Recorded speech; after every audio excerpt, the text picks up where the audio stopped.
This time on Shift Points, we finally officially start working on our 55 Chevy. Thanks for joining. Parking outside, and there was a ton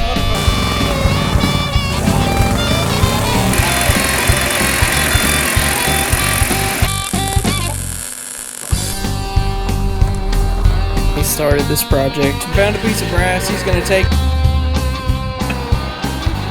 Alright everyone. Alright, so we got kind of done under the rear end. We still got to kind of write down some stuff, make sure we don't forget it before we fully take it apart. We went ahead and moved up here to the front end. We got the front clip pulled off of it, sitting over here. So we got that pulled off. Now one of the things that we need to do is get some brakes for this thing. We might go new brakes all the way around. There is a new rotor in the back with a Willwood caliper, 4-piston caliper. We would like to put some 4-piston calipers on the front of this thing. So we've got to kind of identify. We'll probably go to Strange. We've been kind of going to Strange for everything. We're going to go to them and figure out what we need. So this is a set of Strange Coney struts on the front of this thing. So we're actually going to pull this apart and figure it, and then probably give them a call, because these were bought about 87, 88, Dad said. So we got to kind of identify what brake that we actually need, what caliper and mounts that we need to run on the front of this thing. So like I said, we do want to upgrade to 4-piston calipers up on the front because we only had 2. We will have to get some new calipers for the back, but there is a new rotor there, so potentially we just replace the caliper. But if it makes sense, and if it makes sense, we will get new calipers all the way around for this thing. Again, probably from Strange is probably who we're going to call, because that's what we have in a lot of this. So that's the other thing that we want to try and do with this car. Try and keep everything in harmony, right? We've got Strange axles back in the back. We've got Strange shocks. We've got Strange struts on the front of it. So we're trying to get it to where everything kind of jives. We're not having to hodgepodge or kind of adapt or make anything like that happen. So that's the plan here. We're going to get this pulled apart and then give Strange a call and figure out what kind of brake calipers we need. So you can see that whole assembly just sets off of there. Dad does have some grease in those bearings, I think, and everything's sealed up. But here's the strut that we have, and what we're gonna have to figure out what we need to mount the brake calipers on this piece. So another thing that we have worked on, we've talked about it in our other videos, lightening the car up, try and take any drag out of this thing that we can. And one thing that Dad has been doing is working on some bearings and seals and different stuff like that, and figuring out the best way to kind of go about working on the front bearings. I'm going to let him tell you guys about what he's kind of figured out and what his plan is for that. Well, I don't know how much I've figured out, but we took, I don't know, a few years ago, I took these bearings. I bought a new set of Timken bearings for the front of this thing. I took them to Larry Pollard. Larry tumbled them and did his deal, and they look like jewelry. I mean, they're slick. We went to PRI last year, talked to some folks about some low drag grease. DRP, I think, is the name of the company. They also offer low drag seals. We've talked about this before. Just things like this is what I'm wanting to try on this car, to see the whole package. I don't think it'll make it any worse. I think it'll work pretty good. These are just a regular set of part store wheel seals in the front. So what I'm thinking is getting these out, getting the part numbers off of them, and go to this DRP and order some. They make 0 drag seals, but they say they do leak. So I'm going one step down to the low drag, not the 0, but the low drag, which will keep moisture from getting in them and supposedly take some drag off. When I put these things together with this particular seal right here, the seal is what really causes the drag. You can put this thing together without the seal, with the bearings, and it spins very free. When Larry fixed these bearings, it really freed it up as far as motion without the seal. When you put the seal, that's a big cause of drag on them, sitting the way it is right now. I mean, it's minuscule. I think I told you, Keith Turk told me I was working on the wrong side of the decimal point. But anyway, all this stuff together is what I'm interested in to try. All right, we had to do a little research here. We pulled the strut off. You guys saw us pull that off. And we found out that the Strange aluminum struts that we have, The design was set in '87, and it's been the same to present day, which is really cool because we actually got these in '87. If you look here, it's actually stamped on. I don't know if you guys can ever see that. It's like April of '87 was when these were, I guess, put together. That's what the stamping is. So that's a good thing. So we were able to identify the brakes that we need for this thing. We're probably going to go with just a, we haven't decided exactly yet if we're going with the one-piece rotor or if we're going to go with the two-piece rotor. It's like $100 difference in the kit. So it's just something to think about. We're going to look at that. So that's for the front. The other thing that we did is we did some searching for the rear end housing. So Dad was pretty certain that it was an Olds Pontiac bolt pattern for the rear of this thing on the axle housing, and I've actually already put the rotor and stuff already back on. But if we get in here, this little if you look at the bolt pattern here, Strange is really cool. They've got all the different ends for axle housings they have listed on their website. And so this dimension here and this dimension here is all there.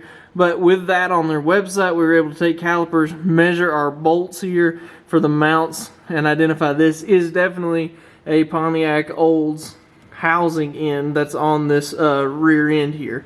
So again, we'll probably go with either a one or two piece rotor back here, their Pro Series or the Pro Series 2s, one or the other. Again, back here it's kind of the same thing. It's about $100 difference between them, and the difference is a one piece rotor versus a two piece rotor, and that's what we've got to kind of figure out. But I'm going to look into that a little bit more tonight, and that's going to help us out. I mean, that and a race pack are kind of the two big purchases that we need for this car.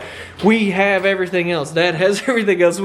At some point, you guys will see it. We're going to do it. We're going to start going through and start pulling all the parts out that he has, and probably just get them pulled out and just have them in one place, because really we do need to do that so that we know what all we have. Because right now there's a lot of stuff stacked up, there's a lot of stuff put away and kind of stored in shelves and stuff, and figuring out what all we need to be able to move forward is going to be important in what we already have, and make sure we don't double buy, etc., etc. You know, all these different things. So there's a lot of parts here in the shop we need to pull out and get figured out. But the brakes, and then we do want to go with a race pack data logger, data acquisition box. That's going to have sensors that we can put all over this car. It's going to tell us everything we want to do. And with what we're trying to do is go as fast as possible and basically make a test bed out of this car.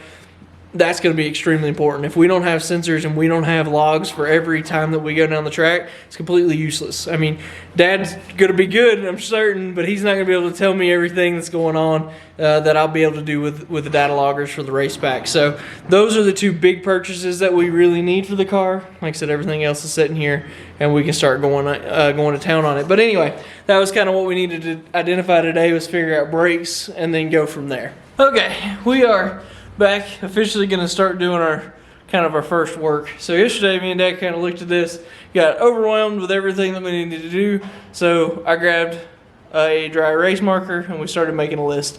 This is the first of probably what's going to end up being many lists for this car, and kind of filled up the whiteboard on it. But you can see here the big thing in stars up here is find all the parts, because they're everywhere. They're spread throughout the shop. There's some up there, there's some back there in the other room, they're everywhere. So find all the parts, that's kind of the big thing, kind of figure out what we have. And then I just started listing out everything, and you can see the top 4 that we have. The reason that these have been highlighted is because these are things that we need to kind of do while the car is still up here on the I-beams, and it's kind of up here where we can start, where we can still work on it, and it's a little higher and stuff like that. So I said initially in this video that we were going to strip this thing down and then start doing some work on it after we got it off the I-beams, but actually we're going to do a handful of little things before we even take it down off the I-beams. So the first thing that we're working on this morning is we're going to pull the rack off. Dad doesn't love how just how this rack is mounted up, or he's worried about the stiffness of the rack. It's not really how it's mounted as much, with these 2 tubes that are coming between the 2 bars there, and then that's how the rack is mounted. he just wants to stiffen this up, make it a little stronger. So we're pulling the rack off, and he's doing that right now. So he's got the rack pulled out. There we go. Got the rack pulled out so you can kind of see that. It doesn't love how these, with it just having these two tubes and the tabs here to mount it. So what he's going to do is we're actually going to come probably under this or something and make some triangulations either here or maybe in here. Either way, to kind of just stiffen this whole unit up. Maybe here and here. I don't know. Don't know what that's initially going to look like. But if we have some triangles in here, that'll stiffen up these bars and just kind of make this to where if anything kind of happens, that the rack's not going to try and deflect or do anything crazy when you have to kind of steer it. This thing should go really straight. We've taken a lot of time, and we'll talk about that a little later on. Dad's worked on bump steer to make sure that there's no bump steer in the car. He straightened the frame rails. He talked about that in the interview that we did, that when the car made that big first pass that we don't have a video of, it actually bent the front frame horns. They got all that taken care of. So we've done a lot of stuff to kind of improve this to make sure it's going to drive straight, but just in case something goes on, we don't want that to try and deflect or do anything crazy. So we're going to cut some tabs here, get this welded up, and that'll be kind of the first thing that we can cross off the list. And usually if you can get one thing kind of crossed off, it makes it easier to push forward. So that's kind of what we need. We need that icebreaker to push forward. What'd you plan? This is probably unnecessary. That's Stiffening this not being necessary. Assembly, but one of my thinking is I was going to go, I think I will. I'm going to make a couple of triangular gussets to go, say, here, back to here, and put the bolt holes through that. I've got some chromoly plate that I think I'm going to put some gussets on this and kind of tie these two tubes a little bit more, get a little bit more surface area, tying these two tubes together to the back tube. Just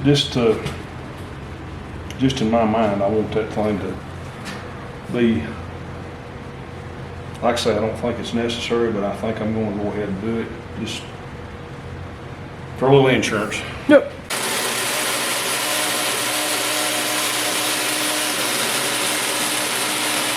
While Dad is working on building those triangulations to put there, I told you guys yesterday one thing that we wanted to do was kind of document, especially in the rear end, document and make sure we put everything back exactly how it's coming apart here, since we do have to take it apart at some point.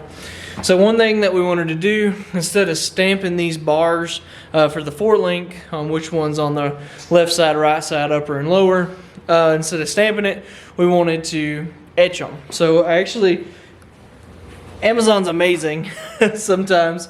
While me and him were talking about it yesterday at some point, I ordered one of these Dremel etching tools like this. Showed up this morning. It's pretty crazy. This thing is a Dremel engraver. It's a corded deal. You turn it on.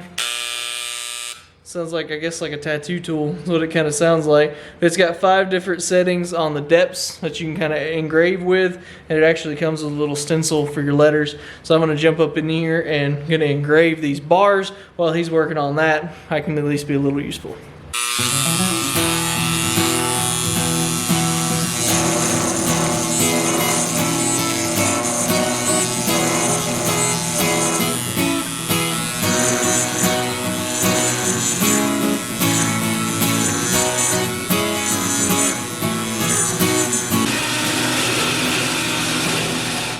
See there, LL, left lower, up here, LU, left upper. So we'll go over to the other side and do the same thing.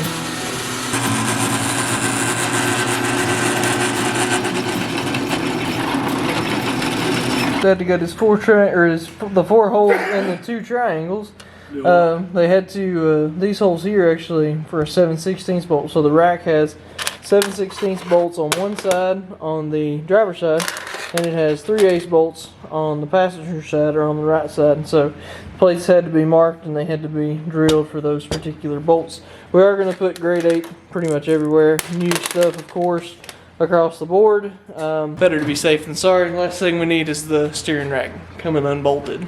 I told you guys yesterday when we were working on this thing, we were deciding on some most likely new front and rear brakes, most likely. And most likely coming from Strange, because all of our other components are Strange stuff, and we like stuff that works together. Dad got up in the shelves earlier and he was able to find the old master cylinder that he has. We found that same master cylinder also at Strange for 90 bucks. That master cylinder he has right here that he's working on has been here for like 20 years. So for 90 bucks, that's an expense that we're willing to take to get a new one, make sure everything's good with it. He is now taking it apart because what he would like to do is, whenever we put this master cylinder in, we want to put a remote reservoir on it so that we don't have to run 2-pound residual valves in it. If you mount the master cylinder below the caliper level, you have to run residual valves in it. And with that means you have a little bit of pressure on the brakes all the time. We've spent a ton of time trying to make there be no drag on this car at all. So we don't want to do that if we don't have to at all. So he's taking it apart here. He's going to check it out and see how he can work with it to get a remote reservoir built into it so that we can mount that like up on the firewall somewhere inside the car. It would be easier to put fluid in and different stuff like that. But like I said, the main thing is to keep the drag down off of the brakes. All right, good morning. We are back here working on the 55 again. We're kind of doing a little rework this morning. So Dad got to think about it last night and looked at the plates that he was making here to stiffen up the rack, and just didn't think that material was hardly stiff enough. It was chrome moly, but he wanted to go with a little thicker stuff. So he got this right here, and he's just using these same ones that he already had as templates. He's getting those cut out. How thick is this stuff? I don't remember. 10 gauge, 93 thousandths, I believe. So there's a lot stiffer stuff to put in there. Like I said, they're going to end up looking the same as far as the shape and everything. But anyway, that's kind of being redone this morning. The other thing I did this morning was I kind of redid our list a little. Kind of neatened it up a little because it was driving me kind of crazy. And you can kind of see all the things that we have to do here. This is broken out from the to-dos to the parts that we need to source or buy. And you can kind of see that. I have some names of the stuff listed there beside probably what we go with. That's not set by any means. But this is here. It will definitely grow. But the good thing is I kind of have it in order of this roughly in order of kind of what needs to be done while the car is still up here on the I-beams. And then, like I said, that's definitely going to grow. But it helps a little bit. We can mark a couple things. We'll probably be able to mark this off today, stiffen up the rack. We can check these heim joints. I might pull these off right now while this is up. Check the heim joints. That'll be something we can cross off today. So just kind of bear with us here the first couple of videos on the 55, because we are kind of having to figure out the direction, kind of the steps that we want to take and what we need to do. And then on top of that, so there's going to be some waiting on parts. So there's going to be a little bit of jumping around to different stuff here as we decide and wait on parts and stuff. So bear with us. We're going to try and keep it as organized as we can. But yeah, there's going to be some jumping around here at the beginning especially. So we went ahead and got one of the lower control arms off. We are happy enough with these heims. I mean, we could definitely get new ones, but these seem to be okay.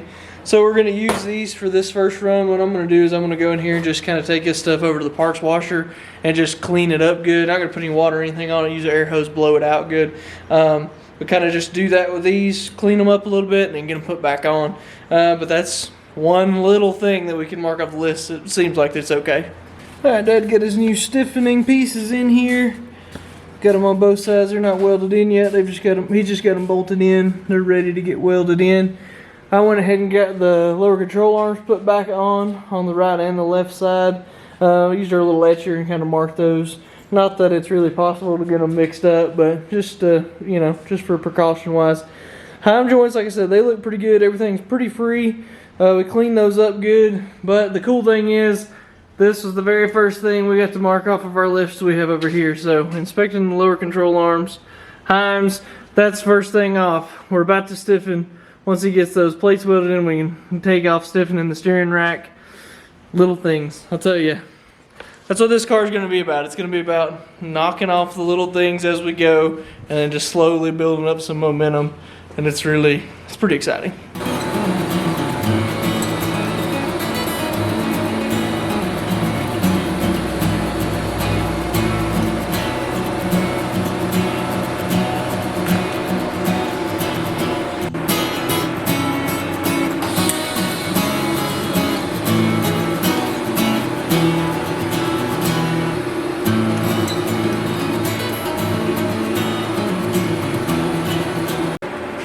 Alright, Dad got these pieces put in here.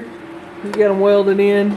He said not to judge the welds, that he hadn't been in practice in a little while on this kind of stuff. I think it looks pretty good.